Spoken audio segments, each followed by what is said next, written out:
Es indudable que la presencia de Facundo en la historia argentina subsiste a lo largo de muchísimo tiempo e incluso la elección de Menem en el año 89, de alguna forma, Menem era un Facundo. ¿Se acuerda con las patillas y el poncho? ¿Qué significa para la identidad nacional ese gaucho Facundo, esa imagen de Facundo? ¿Es una especie de Emiliano Zapata para los argentinos? ¿Es como Zapata para los mexicanos, me refiero?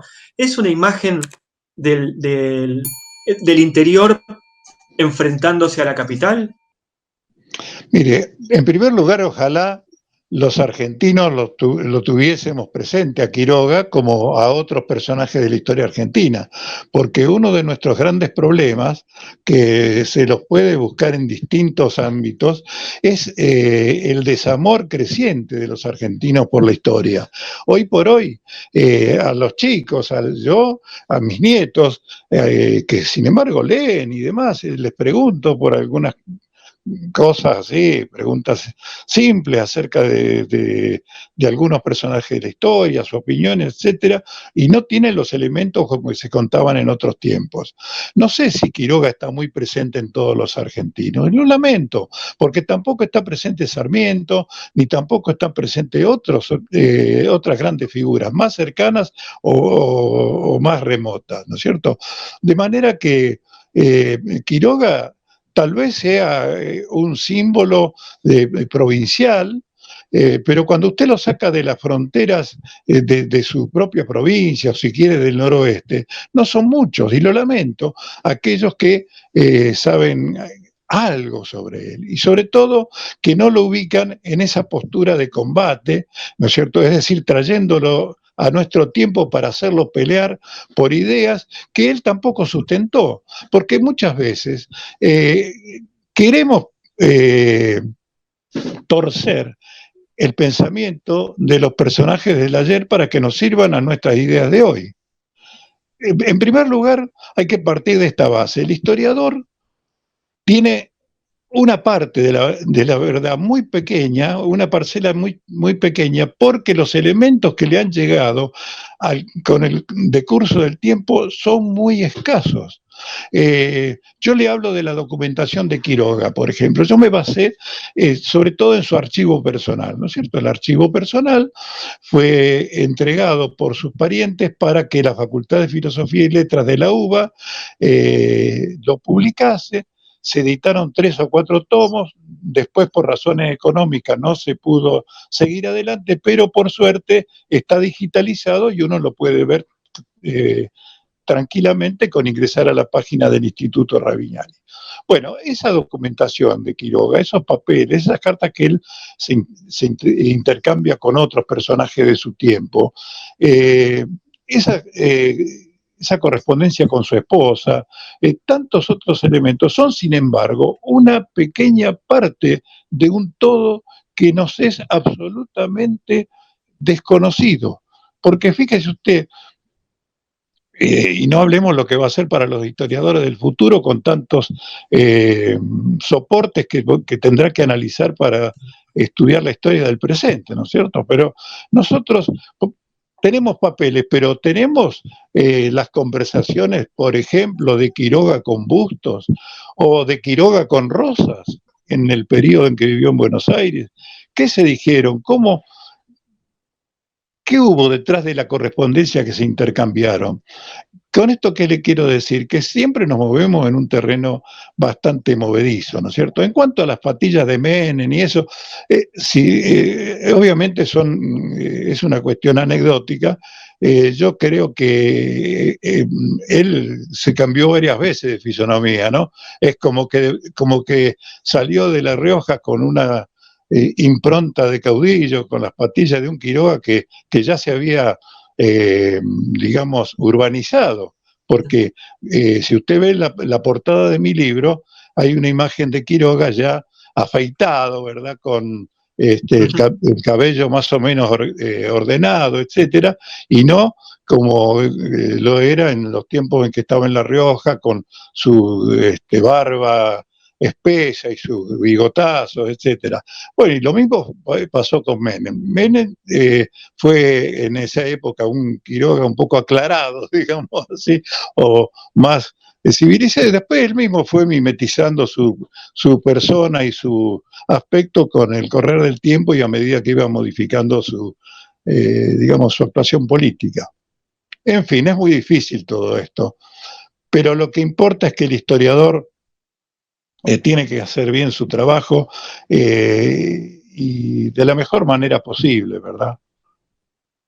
Cuando Borges habla sobre el Facundo, él tiene un poema que es El general Quiroga va en coche al muere, y mucho tiempo después también hizo eh, algunas intervenciones sobre el Martín Fierro, pero en algún momento Borges dijo, y yo creo que lo debe haber dicho hacia el año 72 o 73, cuando la vuelta de Perón era algo muy seguro, ya se veía, ya había querido venir y se había tenido que volver, pero ya estaba, yo no sé si lo hizo un poco antes de las elecciones de Cámpora, pero para ese momento, él dijo, si la Argentina hubiera tomado como libro nacional el Facundo y no el Martín Fierro, otra hubiera sido nuestra historia.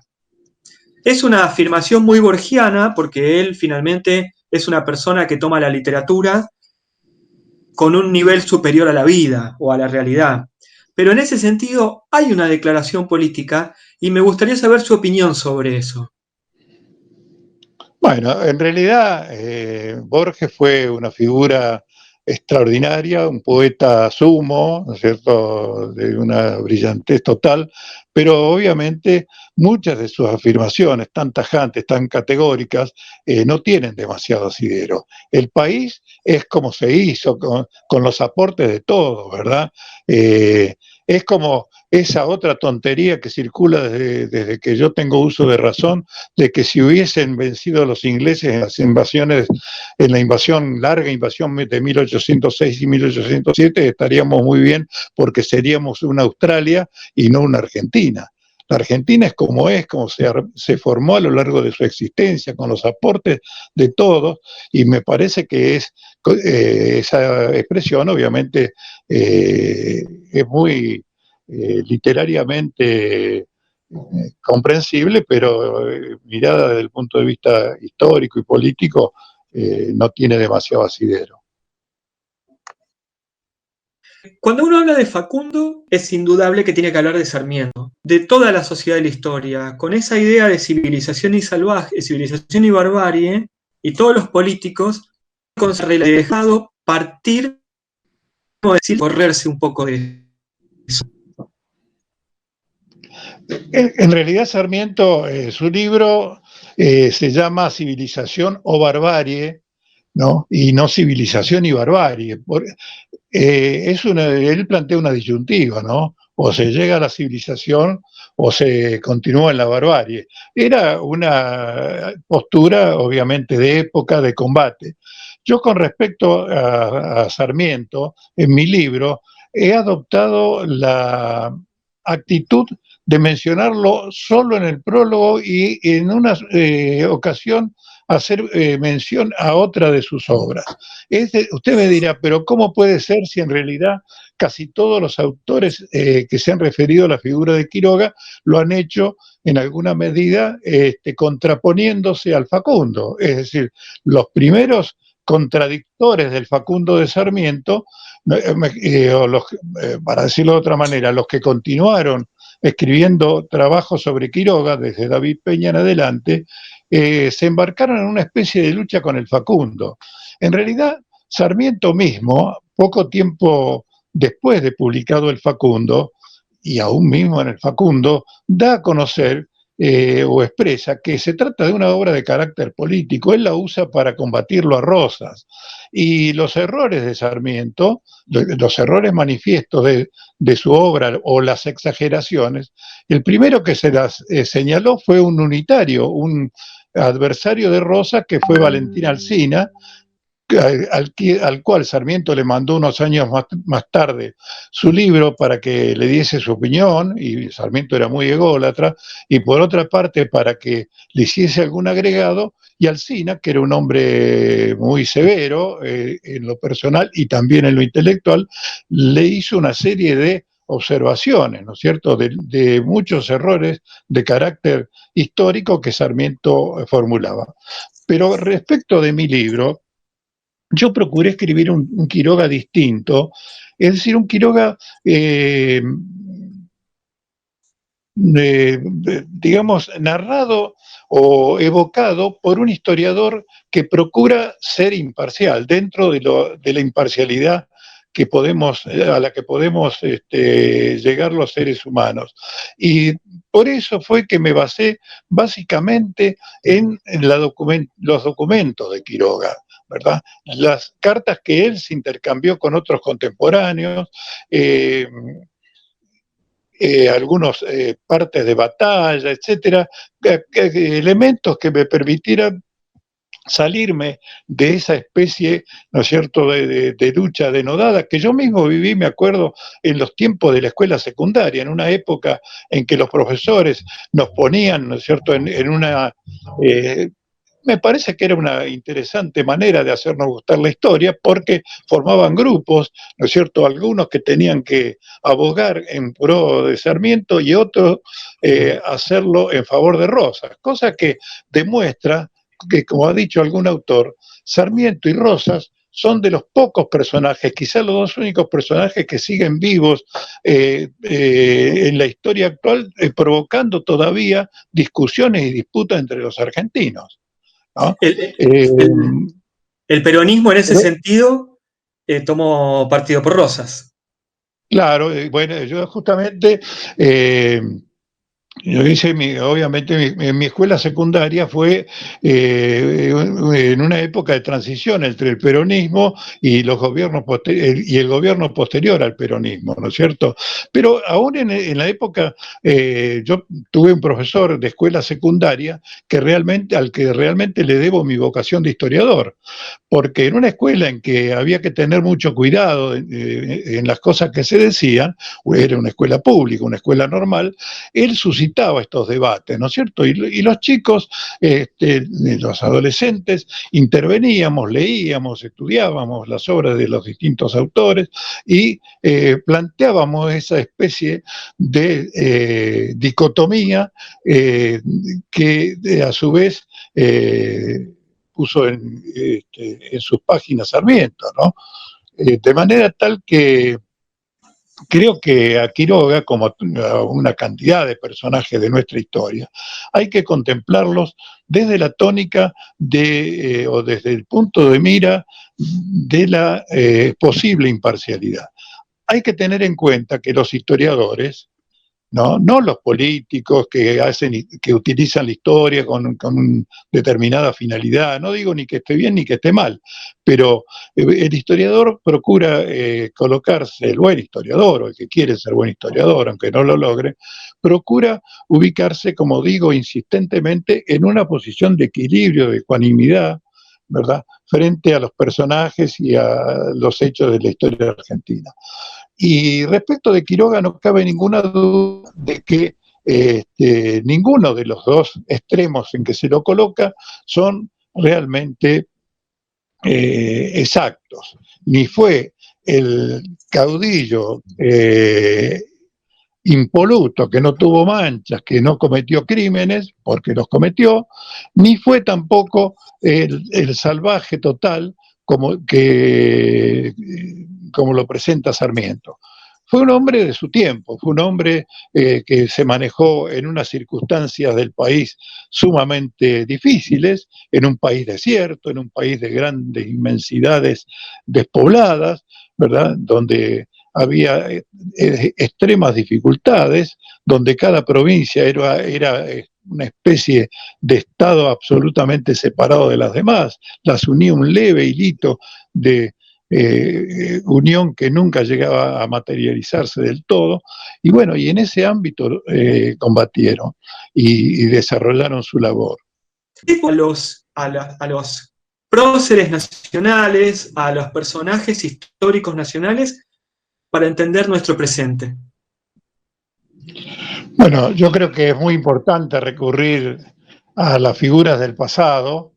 Obviamente sirven para el presente, su recuerdo, la evocación de sus obras, el estudio de lo que han desarrollado, como la acción de personas que en otra época, diferente a la nuestra, pero sustentados por valores y por ideas que son perfectamente accesibles para nosotros,